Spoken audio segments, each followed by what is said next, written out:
Сәлем достар, бүгін біз қысылса қосылған нан дайындайтын боламыз. Менімен бірге дайындаңыздар.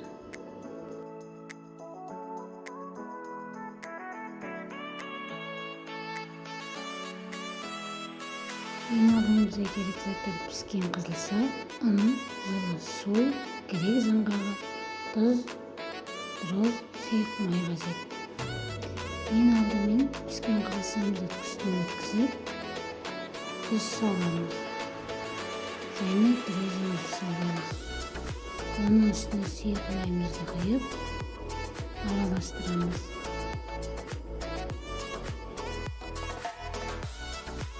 Сұйық майдан кейін жылы суымызды құйып араластырамыз және ұнымызды саламыз.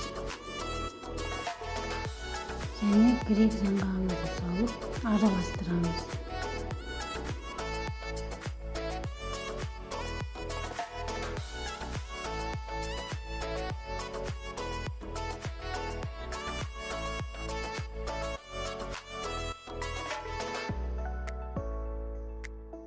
Және ұнымызды салып, қолға жабыспайтындай қамыр егеміз.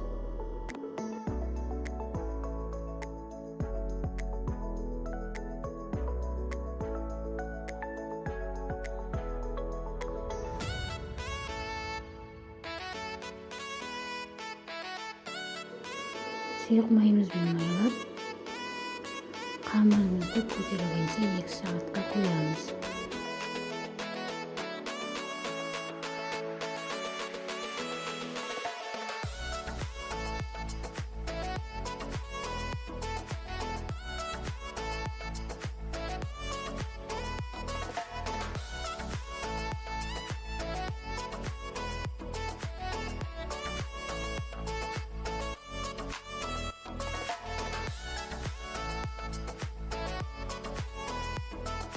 Көтерілген қамырымызды 2-ге бөліп пісіреміз.